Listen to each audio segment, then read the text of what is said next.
Okay, we're at 1 minute past the hour, so I'm going to get started. I'm just too excited. There's too much in today not to get started straight away and start with this fantastic agenda of speakers and information that we've got to pass on to you all. So welcome to our M365 Community Day. So anyone that is a regular to the Cambridge Power Platform user group knows that once a year we do a full day event. We've done Power Platform boot camps in the past where we have 8 or 9 speakers during the day. And this year we really wanted to focus on something close to my heart and obviously that I'm trying to be quite influential in as an area. For me, women in tech is really, really important. And to stress, it's not about exclusion. There are some guys in here. We've got the lovely Luke in the background helping us with the call. We've also got Sancho Harker, MVP, in the background as a moderator for us. It's about inclusion. So it's about including as many people, as diverse an audience as we can, and celebrating the success of women in tech. So we've got some fantastic speakers today, and it's my job to introduce and to mediate and to make sure that everybody is having a good time. But I also wanted to introduce you to a couple of faces. I don't know if you can bring yourselves on screen, Luke.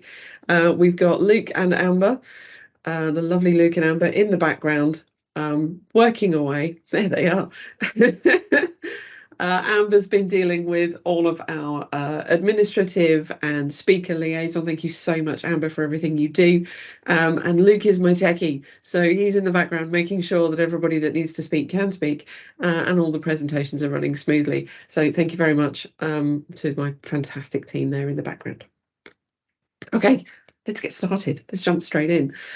So what we've got for you on the agenda to, oh, yeah, good point. Okay, so we always must be aware that we are in a meeting with others. We need to be friendly and patient and all of these things on the screen. Now, it goes without saying that when you're in presentations with first-time speakers and when you've got speakers that have taken time out of their life to either record or to attend and discuss something with us, that we need to be kind and considerate. But today we do have a lot of first-time speakers, so I'm especially asking today for a little bit of patience and understanding should we have any technical issues or speaker wobbles. They happen, and I really want to give these speakers the opportunity to come and pass on their skills and their knowledge.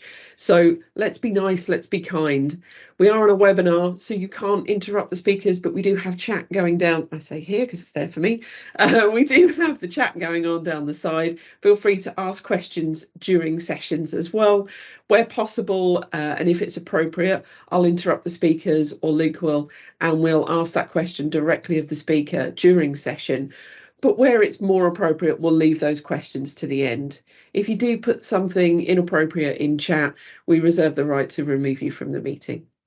Also, please be aware that we are recording and that this will go on to YouTube at the end of the day. So if you don't want to be on that recording when you come, should we take you off mute or bring you in to ask a question, if you don't want to be on camera, then please don't turn your camera on because this is being recorded. There you go. Exits are here and here. Okay. So this is the agenda for today, loads and loads to get through. I'm going to do a small introduction about me and how I got to where I've got to in life. And then we've got Cheryl and Daisy, fantastic mother and daughter duo, really looking forward to this session. Moving on to some Viva topics, we've also got Viva Suite coming. We've got our fantastic, and I know she was in the chat, I don't know if she's disappeared already, fantastic keynote speaker, Charlotte Light, who I've had the pleasure of working with at the Aztec group, to come and tell us about her story of success in technology. And then after a break, we're going to look at Syntex, we're going to look at Teams, we're going to look at OneDrive, Outlook, and accessibility. All really important topics, just showing you the diversity of skills that we've got in the women that are coming to speak for you today. So let's crack on, because I'm already eating into my own time. Not much to say about me. Hopefully those of you that have attended before know me. If you don't, ping me, find me on LinkedIn or on Twitter and let's chat. If you're enthusiastic and love all things Power Platform or business applications like I do, then let's have a coffee. virtual or otherwise. I'm based in Cambridge in the UK, so I'm really easy to get hold of. A little bit about me. So I'm a CEO of Business Cloud Integration Limited, who are the developers of Casper 365, one of the sponsors of today's session, and who you'll probably see in the background of my screen. I'm a massive evangelist of the Power Platform and Office 365, SharePoint Online. SharePoint in particular is where I come from, hence being known as SharePoint Sharon on LinkedIn. I'm a dual MVP this year, both business applications and M365 apps and services, which also encompasses the team's workloads. So I spend a lot of time and get some swag from Microsoft to work with them on new iterations of product, what's coming next, and making sure that we're out there sharing the information about how to use those products in the marketplace. So I'm very much a speaker that is concerned with business value. So Getting to Value Faster, the title of my book, which I'm still writing, will be coming out hopefully in the next 12 months. But very much my focus is around how we make businesses success. And it's become very clear to me over the last few years that that only happens when people have the opportunity to share their skills and to share their stories. And what better platform than a Women in Tech platform to show what powerful speakers we have out there, what information we have to share both with businesses and from businesses to help make everybody in the tech community successful. So my role here is really to pay it forward. So as a community leader, my job is to bring together everybody to share their information and to make sure that we're all doing that in an environment that is inclusive and is diverse. So as a woman in technology, I've been there. We've all been there, where you are the only woman in the room, or you are the only techie in the room, or sometimes you're the only techie woman in the room. And it was scary for me in my younger years. As I've got older, I don't let that worry me as much. But I'd love to see more women coming into those rooms, coming into those environments, so that it's no longer an issue. My hope is that that's less of an issue today as it was when I first started out. But we need to get better, and we need to make technology an accessible career for those coming into or considering as they come out of education which career to come into. So a career path in technology is one of my key goals to introduce women to. So today, like I say, we're going to show you those that are at the start of that journey and those that have succeeded in that journey, specifically Charlotte, who's going to come along and tell us what it's like to be at the top in one of the organisations with a tech role. And I'm really looking forward to her session. So without further ado, if we can just skip to the next slide, I will introduce you to a lady who I think is particularly inspirational. Hi, Charlotte. Charlotte is here to be our keynote speaker today to tell us about her journey. And as you can see, it's quite a substantial journey, taking part in the real commercial side of technology, and helping to share that inspiration to help others follow in that path. It's not just a technical path for women in IT, and we really need to show that. So Charlotte's here to share her experience and tell us how she's been so incredibly successful. Charlotte, I'm going to hand over to you and let you introduce yourself and crack on with your session. Thanks, Sharon. I will. I'm going to share my slides if I can. They'll hopefully pop up. Perfect. We can see that. Yoda. Awesome. There we go. There we go. So, yes, look, thank you and good afternoon. I'm quite glad to have this session after lunch remotely. Everyone can sort of sit back and digest a little bit. But I appreciate the invitation. And as Sharon said, my name's Charlotte Light. And currently I'm the Chief Digital Officer at Aztec Group. I joined as the Chief Technology Officer 2 years ago. And as we expand our thinking about how we use technology as a company, I've just been promoted to Chief Digital Officer, which is great, although still struggling to determine exactly what that means. Before that, I've been lots of other things, working in lots of other companies in loads of industries. And what I plan to share with you is sort of drawn on that fairly broad set of work and life experiences. And what I'm going to talk about is failure. I've done a couple of speeches. I heard Anouk say this was her second public speaking. It was excellent, very brave. People are often very scared of public speaking. I used to be very scared of public speaking because it's a real platform where you can sort of fail fairly spectacularly. So good on you, Anouk, for doing that. I chose this topic because I think it's useful, it's interesting, and provides food for thought to a really broad audience. I'm a career generalist. I've worked in lots of different industries, and here's at IBM in sales and marketing and business development. And then I've worked at Bupa, Specsavers, Channel 4, and now Aztec, so lots of different industries in technology roles. But I don't consider myself to be a subject matter expert on any particular topic. So it's something of a surprise, actually, that I've got to the position that I have where I am today. But when I reflect on what's contributed to my progress, it struck me that some of my more successful outcomes have come off the back of quite difficult and sometimes spectacular failures.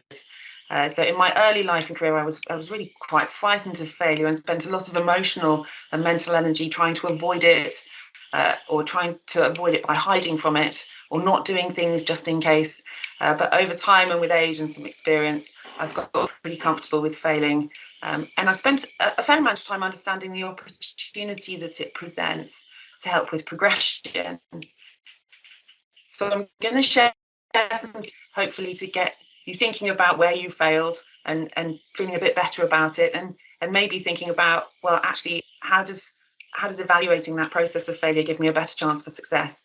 And by success, I mean very much in the context of what success means to you. That's a really important point to me, which will come into play later. But yeah, you should always measure your success by what's important to you, not by how anyone else might assess it. So I'm going to talk about 4 things. I'm going to start by talking about how we're taught to fear failure at a very young age and the impact that has on how we look at failure through our lives.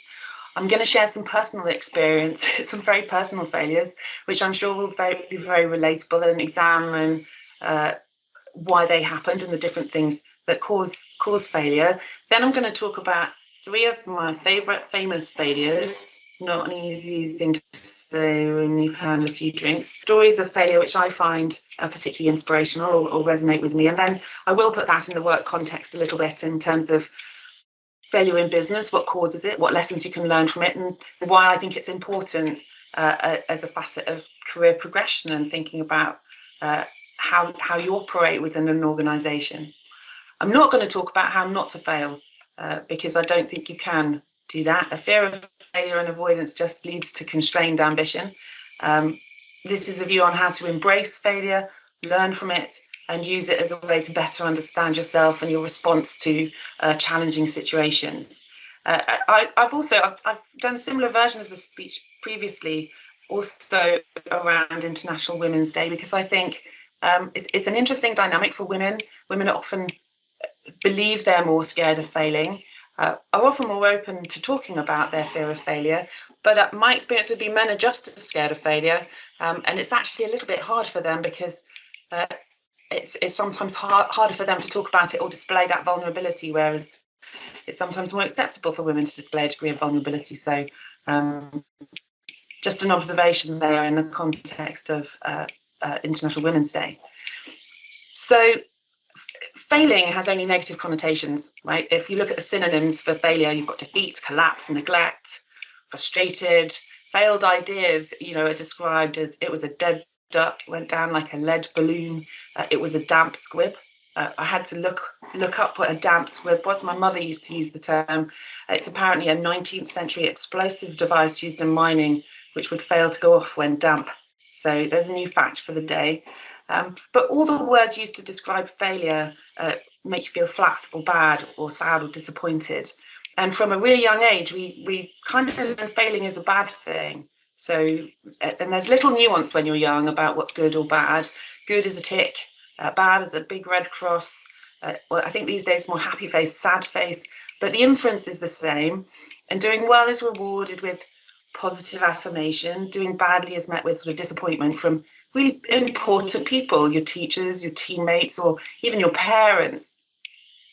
As children, we failed tests, we failed to make the team, we failed to get into the choir or the play, we failed to win at sports, we failed to make friends. There's an endless opportunities to fail, and that's winning as an outcome is presented as being of much higher value than the level of effort or what's been learned on the way. And I think schools, to an extent, try and address that. But as a society, achieving successful outcomes is often the highest priority against which we're judged, and achieving the outcomes that society perceives as success, as opposed to being able to define what personal success might look like. And then this judgment and assessment starts really early in life. So the mechanisms for how we're judged assume a really high level of commonality against a wide population. So the education system is one of the least personalised businesses. It's a volume business. Put the children in, teach them some stuff, apply some tests to assess them, grade accordingly, and then sort of spit them out at the other end. And I don't say that in any way to disrespect the incredible work that teachers put into try and ensure children are treated as in. I've got a son, he's 15, he's doing GCSEs, so we're right in the middle of that judgment right now. Get the grades, get to the next stage. But I see the care and the passion teachers have put in to get the best out of him. But the machine that's wrapped around the education system creates targets and measures which have to be met. And so at each stage of the assessment, some children don't make the grade, and as a result, they don't progress. And this often shapes their opportunities and their potential in their lives, not only because of their grade, more from the impact it has on their confidence and their level of self-belief. And I talk about this specifically because it's very relevant to me. I did terribly at school. I was a 3D A-level student. I left school at 18 with very low confidence in my academic ability. Didn't go to university right away because I didn't think I was smart enough. I was working as a waitress. I was great as a waitress because I was good with people, very efficient, organised, good at multitasking.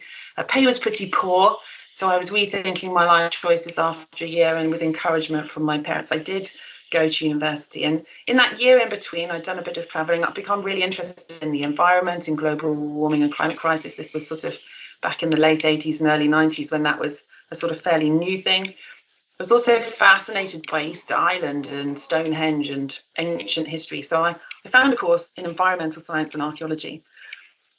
And long story short, got a degree. I got a 2-1, got a distinction for my dissertation, and realised I was actually not as academically limited as I thought I was. So I did a master's degree, and I did a master's degree in applied marine science, which had advanced marine chemistry. When I failed my chemistry GCSE, it had sediment dynamics, which was all physics based when I didn't even do a physics GCSE. But because I was interested and because I wanted to learn, I did really well. I got a degree, and it transformed my perception of myself and other people's perception of me from being someone who was not very smart necessarily to someone who was quite highly academically qualified. But the fact was I'd always had that capability to achieve academic success, but I hadn't had the right context, not the motivation, the context for learning, the form of assessment that suited me.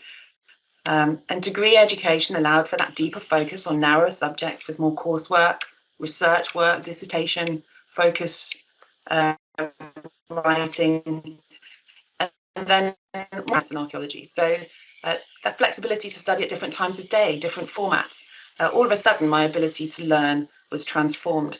So if I hadn't gone to university and found out what I was capable of in a different educational context, I would have likely continued to underestimate my intellectual ability, which would have impacted my confidence, would have definitely led me down a different career path, and I wouldn't have achieved as much as I have today. And I think that's, it's when I reflect on that sort of that early failure in my academic, without having my parents sort of push me over into trying something new and doing something, it would have been a very different outcome. And I suspect that's why I've been so comfortable jumping between different industries and different jobs, because when I get something and I learn about it, I then want to learn more. So I have an appetite for learning, and I go and find something new to do that with. So it's important to recognise that people are different, right? We're different from the day that we're born. We grow and learn in different ways, become in different shapes and sizes. Diversity as artists, scientists, musicians, politicians, doctors, inventors, athletes, mathematicians, a whole raft of different types of people doing different types of things, and how boring the world would be. It stands to reason with all that difference that we all have different strengths and weaknesses, and helping children and young people and people early in their career identify their strengths and weaknesses and be confident about what they can achieve requires us to celebrate not only what they're successful at, but also their failures, recognizing failure as normal and valuable part of life and growth, and providing support and encouragement, explaining that it's a critical part of learning. Failure helps us identify our preferences and strengths, and it helps us change our mind, shape in our mind the paths that we want to take through our lives. So one of the things I thought would be interesting to share, so you start to think about, well, how can I start to think about my failure and what I've learned from that. So here are some failures I've made in my life. I failed my driving test twice. I failed the course Finance for IT Decision Makers 3 times. I've had 4 serious relationships before I got married, which were spectacular failures. I tried to give up smoking 5 times, and yeah, I don't even want to know how many times I've tried to go on a diet and not succeeded at that. And so what's really interesting is then what's the reason? Why did I fail? So let's talk about that. So giving up smoking came down to motivation. The first 4 times I just didn't want to do it badly enough. I was trying to give up because I knew I should. And when people tell you should, or when you think you should, that's actually really hard motivation. I really liked smoking when I was a smoker, and it's hard to, when you should stop doing things that you like doing. But when I got to the point where I wanted to have a baby, then I decided I really must give up smoking. And that's when I did give up smoking, and I haven't smoked since. So I think having the right motivation that really sort of pushes you, allows you to sort of do the things that you really want to do. If I then look at maybe my driving test, I needed more practice and I needed more confidence. I just wasn't ready the first couple of times. I was fearful. There was this person sitting next to me who was going to be judging me. That whole sort of forum of it was like my worst case scenario in terms of someone's assessing and testing me.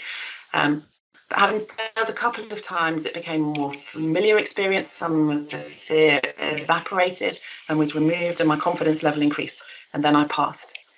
If we move on to relationships, well, that was all about expectations, mine and theirs, about what was important, what I thought I wanted in a relationship, needed to find over time. Sometimes to identify what's going to work, you need to see what doesn't work first. And that's as true in business as it is in life. Finance for IT decision makers, that was into practice and practical experience. Sort of as many times as I went through the reading and the balance sheets and looked at all the different numbers and someone explained the principles of CapEx and OpEx, it just didn't sink in. So it was only when I actually had jobs where I had to start managing cost centers that I could relate something practical to what I was learning, and that helped me there. And job interviews, I think I had 4 times. That was sort of between my last job and this job. So in between moving companies from Channel 4 to Aztec, I had 4 different job interviews for CTO or CIO jobs that I didn't get. If I look at how many job interviews I have, how many jobs I haven't got over the years, it's well in probably the 20s. And you can fail for any number of reasons to get a job or to get through a job interview. Sometimes the job is a bridge too far. Sometimes you have too much or too little confidence. It might just be that there's not good chemistry with you and the organisation, or with you and the individual who's hiring for the role. Skills fit might not be there. Another person might be better. They might be better fit, or they might have stronger capability in the areas that matter the most for the job. The challenge with job interviews, though, is you don't often get great feedback. So you don't often find out why you failed. You just find that you were rejected. And that's why job interviews can give you a real jolt when you sort of go through a process and you've interviewed and you think you've done well and then you don't get the job. It's very disappointing. So giving great feedback to people in interviews and more broadly at work, I think, is really important to help people understand why it is that something didn't happen. Because it might be that someone else was better, and that happens in life, but it might be that there's a capability gap, or you came across as overconfident or underconfident, and those are important things to know. And then diet, I'm always going to fail, right? So I still can't diet in terms of limiting. I love food. I'm a hungry person, and I like lots of different kinds of food. So dieting is just not long-term sustainable. So I exercise, right? Because I want to be healthy, and I want to be fit, and I want to manage my weight. And if I can't do it by managing what I eat and not having that Terry's chocolate orange, then I'm going to have to do it by jumping on the Peloton or going for a walk, or doing something around my fitness instead. So I think there's sometimes you're always going to fail at something, but it's just you're never going to have enough motivation to do what's required. So then you can look at an alternative approach. So I think when you look at failure, it's really easy to slip into, I just wasn't good enough, I'm not strong enough, I don't have the skills, and it feels bad and you don't want to try again. But when you start to think about what underpins the reasons why what you thought or wanted to happen didn't happen, it becomes clear it's normally a set of circumstances which influence the extent to which you succeed or fail. And when you reflect, it helps you either plan for better for next time, or understand a little bit better. And then if you think about your own track record, I'm sure you'll find your list of failures. And if you start to think about what was it, it's really useful to then understand, but also helps you build your confidence to know it wasn't always that you just weren't good enough. It's also much easier than trying to list your first time successes. And I know that because I've tried. And that's a much harder list to try and get to. So that's a bit about personal failure and how I choose how I've chosen to think about it, and really understand, what drives me, and that learning to sort of take a more positive view of the contribution that's making to my life. So I'm going to move on to my sort of my favourite famous failures. And my first is Michael Jordan, who you may or may not be aware of. But in my late 20s, I had a spell where I worked in Bermuda, and I had to watch a lot of American TV, which is pretty terrible.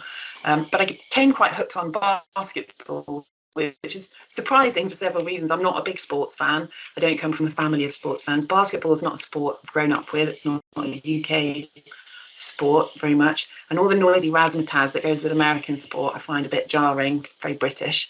But what hooked me to watching basketball was that Michael Jordan was amazing to watch, even as someone who had no idea what the game was supposed to be like. He was playing with the Chicago Bulls. They had an amazing team, but he was an extraordinary player, and he could carry the game and lift the team. And in interviews, he came across with a degree of humility and a spirit of generosity, which appealed very much to my sensibilities. And he quite famously made this quote on the slide about all the times he'd failed as a contrast to balance the success for which he was lauded. But if you look at the story of his early life, he failed to make varsity basketball team, and he cites that as being one of the most formative things that led him to be sort of driven in his success. So at school, when he tried out for the senior basketball team, he didn't make the cut, partly because he was quite short at 5'9" for a basketball player, and partly because he was a junior at the time, and so he would have had to spend quite a lot of time on the bench, more so than some of the senior players. And strategically wanted him on the more junior team, where he'd play more often and have more of an impact on the team's results. They didn't explain this to him, so he didn't get the rationale. And when he found out he hadn't made the team, he apparently went home, and he speaks of how he cried and he nearly gave up, but his mother persuaded him not to. And once he'd got over that initial disappointment, he did what many successful athletes do. He picked himself up and tried harder and trained harder and pushed himself harder, probably than anyone else, to be better, and he succeeded. And this pattern of fail, overcome, double down on the effort and succeed is cited as being common in a lot of sportsmen and women, where that training and that focus and that drive is a critical element of success. And in Jordan's case, it led him to become one of the most decorated player in the history of the NBA. And even though since then there are lots of basketball players who've become quite famous, he still remains probably the original, the most famous of them all. So he's just a typical example of failure being a motivation to learn and work harder and be driven to achieve more success in a specific domain. So he tried something, he was pushing to be the best in his sport, and he didn't get what he wanted, and so he then pushed even harder. And this works very well for competitive people. So I'm quite competitive, which is probably why it resonates with me. If you're a competitive person, that disappointment and using that as a sort of burning driver to push you forward is a really useful lever and a useful thing to identify in yourself. So my second and probably my most favourite inspiring story of failure relates to Ernest Shackleton. So I've been fascinated by Ernest Shackleton for some time. I first read his story in detail in a book called Shackleton's Way, which was written by a lady called Margaret Morell, which examines leadership lessons that can be garnered from Shackleton's experience on his ill-fated Endeavour expedition to Antarctica. Now, I'm not much of a fan generally of leadership books, but I was so hooked on the narrative of his story that the lessons that learned out of the book actually resonated with me, and it stayed with me since. For those of you who are not familiar with Shackleton, he was an explorer in the 1900s at a time when exploring the polar regions was a new boundary to be broken. And after trying and failing to reach the South Pole twice, he was beaten to this goal by a Norwegian called Amundsen in 1911. So Shackleton contrived to create an even bigger goal for himself and an expedition which would see him cross Antarctica from one side to the other via the South Pole. And in its composition, this target was extremely difficult. And you can see the quote on the slide is how he advertised for a crew. He was aware the chances of failure were very high and the risk associated with that failure potentially fatal for him and anyone who went with him. But such was his desire and ambition to achieve greatness that he embarked on the journey anyway. And what a journey it was. So the timeline of his journey goes something like this. He left South Georgia in December 1914 with 28 men on his boat, and they sailed to Antarctica and got stuck in the sea ice 2 months later in January 1915. Although he didn't know it then, they were going to remain there in that ice for over a year. So in May, the sun went down for the Antarctic winter. It didn't come back up until October. So they had 6 months of darkness. Men had been at least able to live on the boat until November of 1915. But then the Endeavour broke, which was a terrible moment for him and his men. And then in December, they tried to haul their lifeboats over the ice to get to the sea. They couldn't make it, so they set up a camp called Camp of Patience. In March 2016, the ice pack broke up and they nearly lost the lifeboats, which would have been their last sort of ability to ever get off the ice. And then finally on April the 7th in 2016, so 18 months later, they sighted Elephant Island as the ice sheet had moved them far enough north, and they were finally able to get out of the ice in the lifeboats at that time. So they then rowed across the Southern Ocean with all 3 boats reaching Elephant Island. And the Southern Ocean is famous for having terrible storms, but they got to Elephant Island in April. And that's the first time they would have been on solid ground since December 1914. And then 9 days later, Shackleton and 5 others left in one small boat to get to South Georgia, which was 800 miles away, also across the Southern Ocean. So because of the storms, they arrived on the wrong side of South Georgia. It's a miracle they managed to actually get to the island. All old navigation tools. They got to South Georgia, wrong side of the island. They rested for 9 days after this exhausting sea journey, and then 2 of the men could go no further, but Shackleton and 2 other of his men left and trekked for 36 hours across the mountains and the glacier to get to a whaling station, which they finally got to on May the 20th, 1916. So Shackleton then only waited 2 days in South Georgia before he tried to get back to Elephant Island to get the rest of his men. In the end, it took him 3 months and 3 attempts before he finally succeeded in August 1916. So his boat was trapped in the ice before he even reached Antarctica. So against his original mission to get to the South Pole or to cross the Antarctic continent, he had failed entirely. But what he did manage to achieve was keeping his entire crew alive for essentially 2 years in incredibly hostile conditions where, you know, the many and varied horrible ways in which they could die you know, must have been ever present in their minds. So his story is not one of failure to overcome only to succeed later, because he never succeeded against his original ambition and he never reached the South Pole.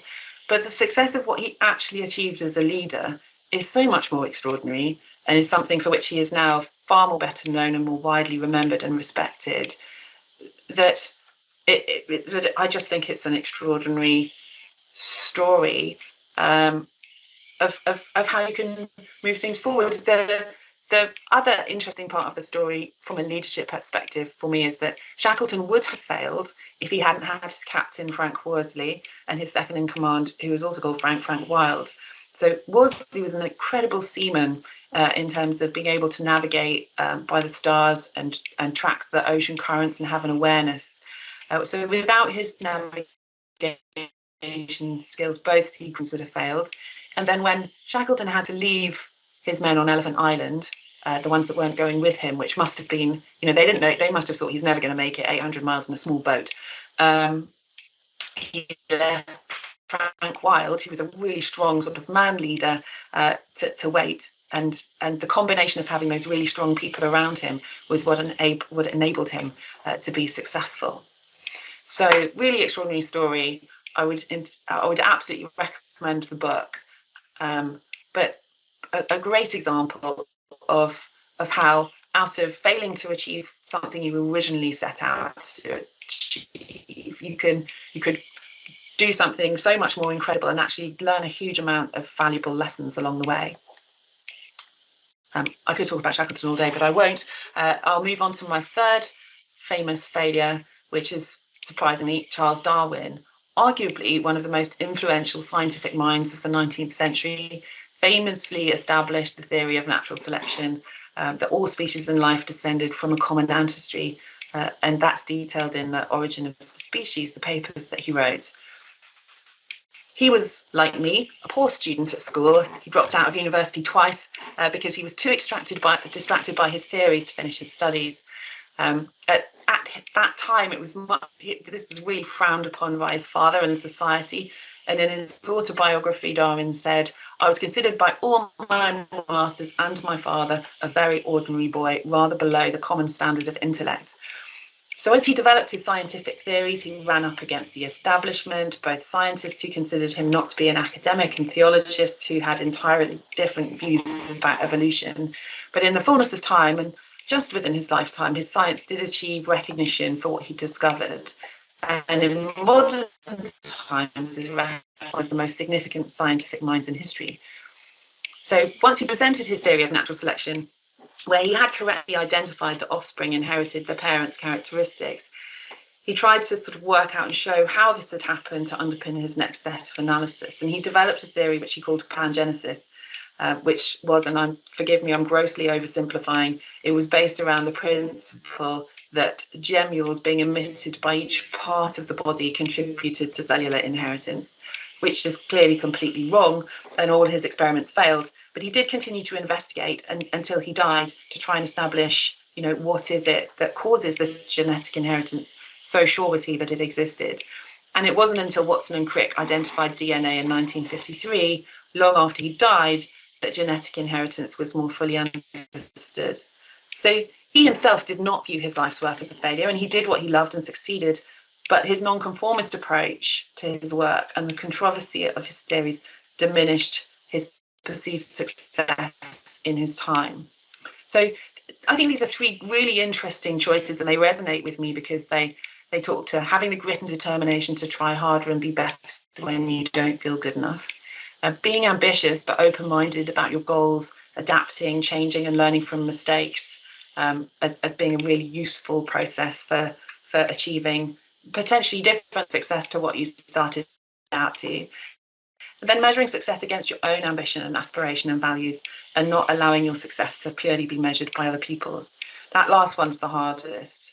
And suffice to say, there are many stories you can find about people who failed and succeeded later. They're all over the internet, or you find them when you're reading or watching a documentary. I encourage you to find those that inspire you and think about why they resonate with you. So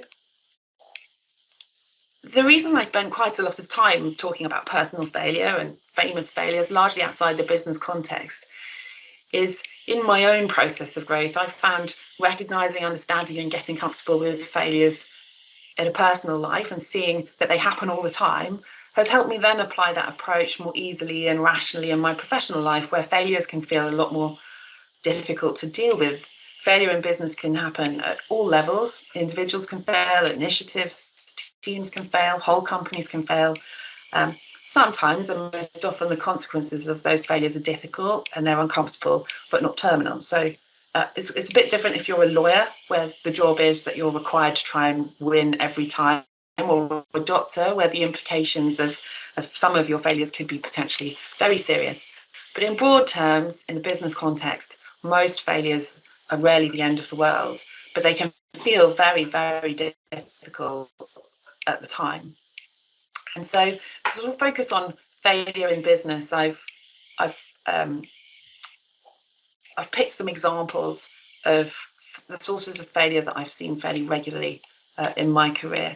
And just to be clear, I've experienced or been guilty of some or many of these things at some stage or at some level through my career. And it's important to recognize when it's happening. It might be happening to you, or you might way, or around you, but you need to sort of take steps to make positive change. So bad leadership, right? This can happen at any level. And as the Shackleton story demonstrates, a good, strong, clear leadership can get you through almost anything. But the converse is also true about poor leadership. Poor leadership can sink a team or a project or a business really quickly. Lack of clarity around direction or message prevents organizations having a clear sense of direction. Inability to take strong positions or hard decisions can lead an organization to operating in a prolonged state of flux. Ego, overconfidence leads to a lack of collective engagement, and a lack of character or integrity means no one will want to follow you. Weak leadership means no one has the confidence to follow you. So leadership is really important. And if you have a role where you're responsible as a leader, you need to be very aware of the impact that you can have, and your opportunity to create an environment in which people can either be very successful or can fail. The next would be resistance to change. People and businesses are generally resistant to change, would be my experience. I've worked in very few organisations where the vast majority of the population have been really comfortable with change. It feels risky, disruptive. People like continuity, they like the known, they like the familiar. But change is essential, and especially working in technology, change is happening all the time around us, and any business that wants to progress and grow needs to try and find a way to get comfortable with change. The world is constantly changing, and there's no room to stand still. So if you don't change, you're going to get left behind and fail. Almost better to take the risk that goes with the change than to leave yourself in a place that's very static. The next category of areas for failure would be unrealistic expectations. And again, this is quite often something that I've seen in the technology context, coming potentially from some of my business colleagues. We understand that things are unlikely to go right first time. And in business, we talk about this being the case, but organizations still plan with a very optimistic bias, sometimes with a lack of really detailed information. And they have a limited level of readiness for initiatives to fail. So even when there's high complexity, people still think, oh, with the right people and the right attitude, we'll get there. So to address this, businesses need patience and risk tolerance and a willingness to genuinely fail and learn, which is much talked about, but less well put into practice. So setting and managing expectations openly and with a degree of flexibility is really key. And I see that a lot where I am now, sort of talking, sitting on an executive board. Still, there's always this desire to be ambitious, in terms of you don't want to set your ambition too low, but equally, especially in a rapid growth business, which we are, then there's so much to go after. It's easy to sort of set your ambition too high. I think fear of consequences is something that happens to a lot of people at a personal level, in terms of fear of failure at work. Organizations and people need to allocate the blame for things that fail. Companies talk about not having a blame culture, but to varying degrees, most of them do. And because of this, when things are going wrong or off track, you see people taking action to try and avoid the failure or create a positive narrative when really there should be an escalation. Organisation hierarchies tend to exacerbate this problem. And because the cost of failure can be loss of individual or collective political capital, often more effort is spent trying to attribute blame elsewhere than taking responsibility, understanding what's gone wrong, and then moving forward. And that's a real problem for organisations. It's important to create a culture where genuinely people can say, oh, look, I completely dropped the ball and screwed this up. I think a further challenge with that fear of consequences of failing is people don't try difficult things in the first place.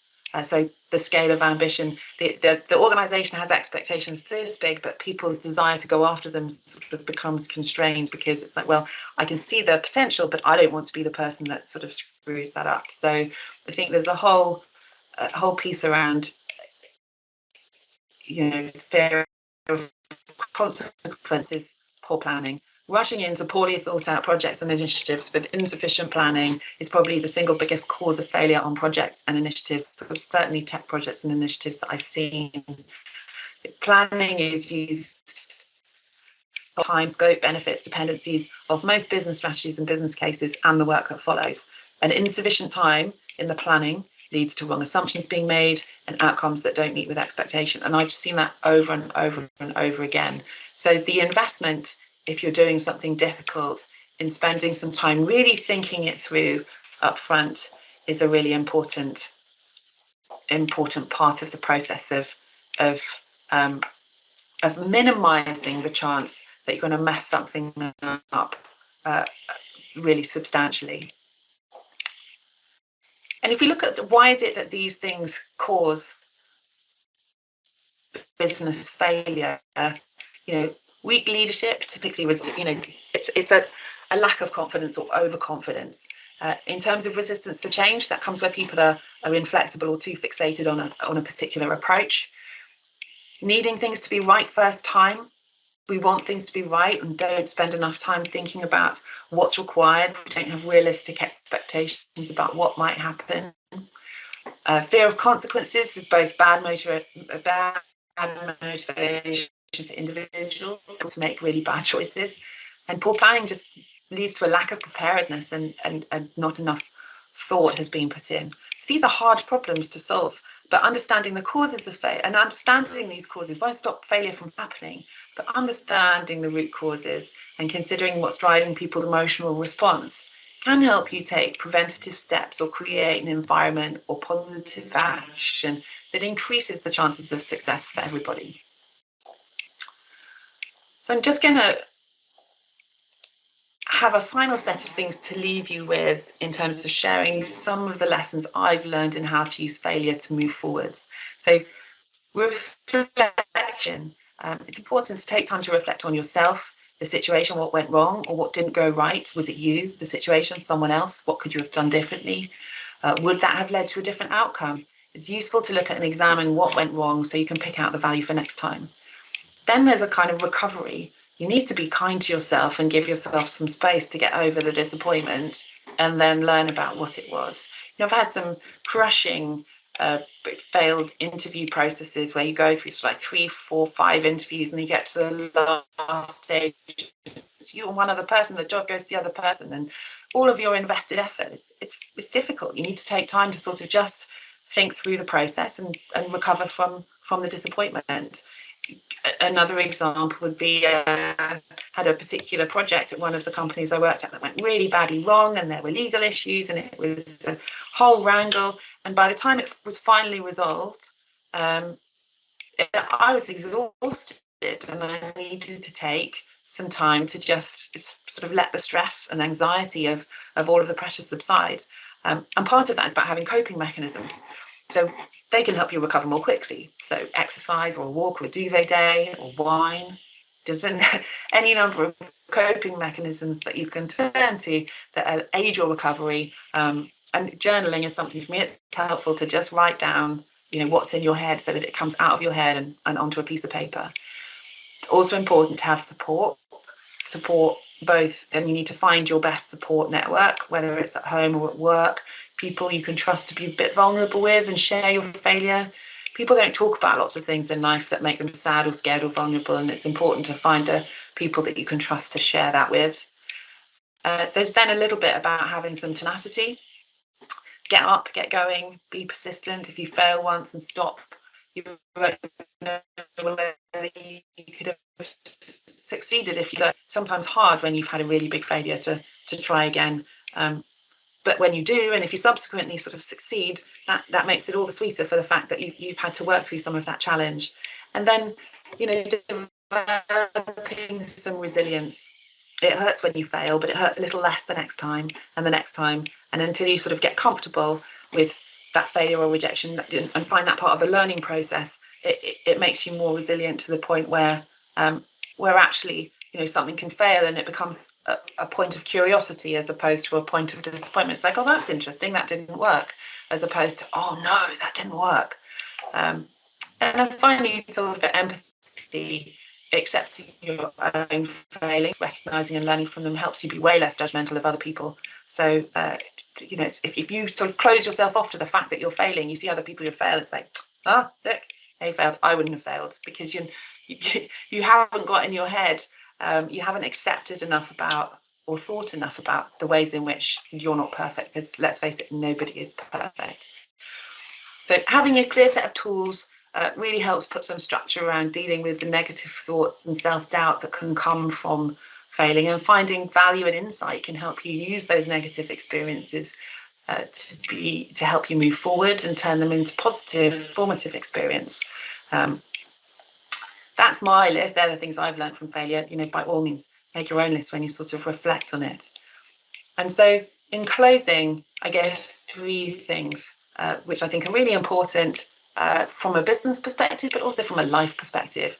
Define your own success to make your own assessment. There'll be lots of people who will look at you and make an assessment against their criteria of whether or not you're successful or you're a failure, or whether what you've achieved with a particular activity is a success or a failure. Define your own criteria and measure yourself against that.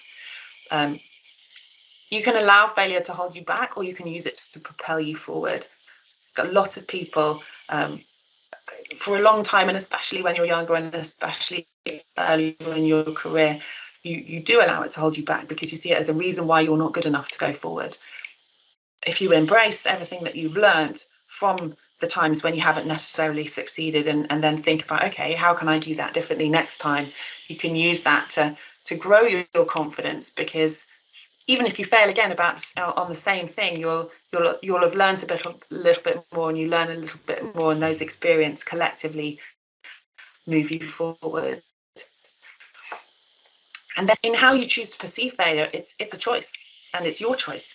So if you choose your own targets and you choose your own mindset, and you choose to get comfortable with failure and use it to move forward, you can really achieve whatever you want. I mean, that I have. So that's what I would leave you with, and I hope that's been useful. As Sharon said, sort of not at the technical end of the spectrum, but hopefully something that's and yeah, I'll stop there. It was really, really good, Charlotte. Thank you so much. Really good, Charlotte. Thank you so much for that. Sorry, it's a pleasure. Absolute pleasure. So I think the key takeaways for me, I mean, there's so much there. For me personally, being a CEO and being in tech, it's a tough balance. But I really like what you said about journaling.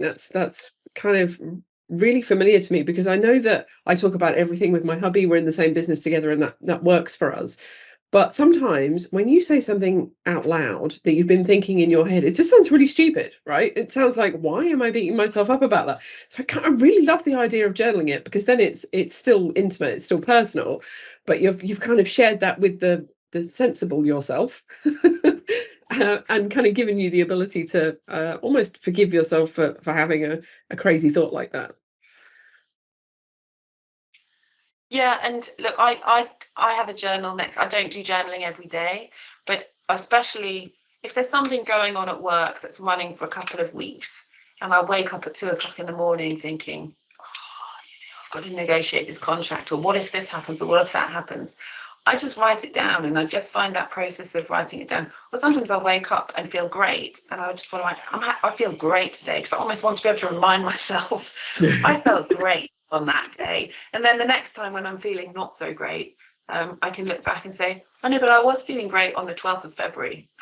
So, it really is important to remind yourself, isn't it? Because, you know, we go through so much, and sometimes it all just seems to happen kind of one on top of another, and it does get really busy. So yeah, I think it is important to step back. And I mean, I love this whole approach because and I certainly think, you know, you can stack yourself up for it being a worse failure than you think it is. You're a woman, you're in tech, and all of the stuff that Cheryl said right at the beginning of the day about, you know, oh, you know, you're a woman, you can't possibly cope with it. These kind of statements, you allow those in those moments of weakness when you feel like you've had a failure. So I think this is really important for people to understand. I have a really positive attitude towards failure. I think it's necessary. And I think we reflect far more on failures than we do on successes. So totally resonate with everything that you're saying there. And I think even in the chat here, we've got you know, people people telling us that, saying what did Deb say? I always tell folks I mentor that it's okay to fail. It's when you repeat the failure in the same way, then there's an issue. Again, that's really good advice. Let's look at Leslie's comment. I shared an idea with a connection at Microsoft on LinkedIn private message this week. The next day, thought, what a stupid idea it was, and tried to delete it, but you can't. Yesterday, he wrote back, I love that. Let me dig a bit deeper with my colleagues. See, it's not, even when you think it's a bad idea, it's not always a bad idea, right? Even if, like there, it has started a conversation. And that's such a common thing. I think it's more common for women, and it's also more common earlier when you're younger or earlier in your career. And everyone would have been here, right? You sat at the table, you think some people are talking about stuff, and you think, but surely, and in your mind you're thinking, surely if we did this, that would resolve it. And then you think, no, that must be a stupid idea, because someone much smarter than me would have said it. And so you don't say it, and then someone else says it, and you're left sitting there thinking, that's exactly what I was thinking. I could have said that really smart thing, and now someone else has said it. But it's that sort of lack of confidence and that fear of sharing. And what's the worst thing that could happen? You could say it and someone says, no, I'm not sure that's actually going to move the dial. That would feel less bad than sitting there kind of thinking, I've missed an opportunity there to make a contribution that I can feel good about, and that sort of shows my worth, and that moves everything forward for the team. So yeah, that's yes, you do pick yourself for being such a wimp. I think that's the culture thing, though, right? So I always say to my team, tell me if I'm wrong, because I probably am, right? But X, you know, because you people in your team, you employ them to be the experts, to be better than you, right? So you want to surround yourself with people that are better than you, but it is always hard to, like you say, to push yourself forward and say, no, just say it. It'll be fine. You can take it back. And look, I'm a technical pigmy compared to my team, right? I don't have a background. I don't write code. I don't have a background in architecture or cloud. I don't know. We had an incident this morning, something to do with Hello for Business, login, network, update. Dave's taking care of it. Dave is my director of cloud. He's paid to take care of it. He understands the problem. Asked him for a root cause. He said, you won't understand the root cause if I send it to you. And I said, well, can you give me we screwed something up, Microsoft screwed something up, we changed something and we didn't understand the impact. And he's sort of given me that 5 bullets that I can share with the executive board. So I'm there to communicate that interim bit, but I'm not going to second guess. That's what he's paid for. I have a chief architect to design our application and infrastructure landscape. I've got head of applications to look after our applications. That's their job. You know, my job is to make sure we're getting the right amount of money, and we can get the headcount by being that translation layer with the board. But it's taken a really long time to get comfortable with running a technology department when you're not a technologist. It's quite difficult. You know, because again, I think you showed in that Shackleton story, right? It's about leadership. It's not necessarily about the skill set other than just leadership. As a CEO, I struggle with referring to myself as a CEO because it's implicit, that level of leadership, and I don't see myself that way. I just happen to be working with a really great team of people, right? So but that is about identity, and I think understanding that you are who you are and you're successful. I love that bit about you're successful by your own values. Again, that's not something that we hear very often. You certainly don't get that in kind of regular speaker sessions, and it's so important because that you are your worst critic, right? Yeah, well, and you're never going to succeed if you're constantly measuring yourself against what someone else's definition of success is. If I measured myself against my husband's definition of success, I would be miserable every day because he has different values. He has a different criteria for what success looks like for him, and he will strive to attain that. I have a view about what success looks like for me, and I will strive to achieve that. I think that's the bit that's one of the things that's been part of this learning process, which is quite hard to get to because especially with all of the stuff that you see with social media and everyone's lives are so exposed now. I think that's an interesting conversation with my son in the car picking on the way home from school the other day, where he was talking about the vast majority of people living in the matrix. And I was like, oh, have you seen the film? And he was like, no, like living in the matrix. I was like, what is living in the matrix? So he was trying to explain that's just like most of us, I would imagine, are living in the matrix. And I said, well, when are you not living in the matrix? He was like, oh, like when you go on holiday on a private jet. I'm like, if everything else is living in the matrix, then, you're going to have some struggles with how you measure success. But that's because he's on YouTube all the time with sort of a small number of people with insane lifestyles. And so that's kind of what so I'm having to do a little bit of recalibration for him about what success might look like. But he'll find his own way, right? But it is as simple as what makes you happy, right? So I love technology and I love kind of playing with stuff, but the buzz I get is from helping others. So that's businesses, individuals, communities, but recognizing what it is that gives you that sense of satisfaction of self. I think you're right in that's more of a female quality, to be able to recognize that you need to fulfill here first, right? Yeah. But there's, I think, another point that doesn't come through in the presentation, but just on the point of leadership and success is, and I think Divya's put a point about, how do you deal with all the overwhelming tasks that everything's urgent and important? You just have to accept. Like people talk about, oh, I just need to make time for something. Well, how are you going to get out your time-making machine and make some more time? There is only time is finite, right? So what you have to be really thoughtful about is if I have a day like today, I've got meetings pretty much all day. I know I'm not going to. There's no point having my to-do list and saying, oh, I'm going to do these 5 actions today, because I know I'm probably going to pick up 5 more because I'm going to be in meetings all day, so I'm not going to have time to chalk things off my to-do list. If I have a day where I've carved out half a day, then I'm going to say, well, I've got some hard thinking work to do. So which of my hard thinking actions that require me to have 2 or 3 hours of really thinking about something can I do in that block? And so you have to, and then some things you have to think, I'm just never going to get to that, actually. It's important, but it's not so urgent. I'm either going to have to delegate it or it's going to have to wait and happen later. So I think that, and getting comfortable with the fact you're not going to finish anything is part of, as you progress through your career and you become increasingly sort of senior in terms of your scale of responsibilities, you have to start letting go of some of the things, even that you might want to do and you can see they're really important, but you're not going to get to. And you also need to accept you're not going to know everything.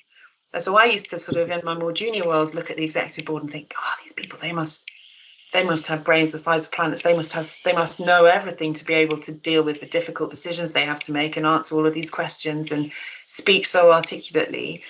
But actually getting more senior is just about becoming more comfortable making decisions with less information than you would want and sometimes need, but having to use a combination of your experience and being confident that you've got to a point where a decision is better than no decision. And so you're going to have to make a decision because it's your job based on the advice of your team, who hopefully know more than you, and your assessment and your experience. And sometimes you'll make a good decision and sometimes you won't. But there's this misnomer that you look at people and think, oh, the reason they can do that job is because they know everything and they've magically found a way to make more time.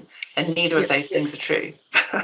But do you think there's a big difference, right, between being being in control and being a control freak. Yeah. Yeah. So being able to let other people take tasks for you and trust that they're doing it in the way that you would do it, or similar to, it takes practice, right? For sure.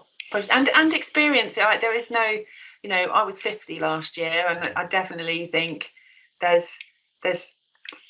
are things about my job that I couldn't have done 10 years ago, not because I didn't know how to do them, but just because I wouldn't have had the level of comfort. And if I didn't, I had a horrible time with one of the projects that we did at Channel 4, where everything that could have gone wrong did go wrong. And I tried to leave twice to get out of having to deal with the problem. But in the end, having to see the problem all the way through to sort of the resolution, and having to present to the board, and having to deal with lawyers and all of this sort of stuff, I arguably couldn't do the job that I do now if I hadn't had the experience of all of the sleepless nights and the sense of failure, and the having to say, this project's gone wrong and this hasn't happened and this is how much money we're sort of potentially writing. If I hadn't had to sort of work through that process, then I'd still be scared of that. I'm not scared of that anymore. I know how to deal with that because I've had to deal with it and go through it. And you've been through worse. I love it. That cumulative experience sort of gives you a lot. Fantastic. We had better stop talking, although we probably could all day. So thank you so much for coming along and sharing that. It's been massively inspirational for me, and I'm sure for everybody else on the call, looking at the comments there in the chat. We will be putting this up on YouTube at some point. We'll let you know, Charlotte, when that goes live, so that you can let us know your details to share underneath, and we can get more people to link into you, and appreciate just how much of a shining beacon of inspiration you are for us all. Thank you so much. Thanks, Sharon. Thanks for having me. Okay, thanks to everybody that has excuse me, I'll start again.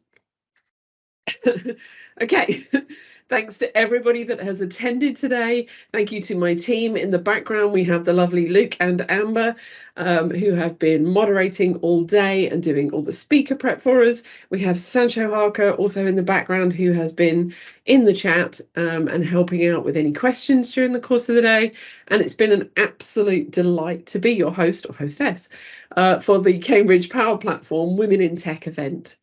So the M365 Community Days have loads of events on. Please do go over to Community Days and you'll be able to see loads of events on their site, which are run by user groups and communities, and specifically, those events that are community driven. So that's where volunteers like me and my team get together and ask a bunch of speakers to come along and help share and learn.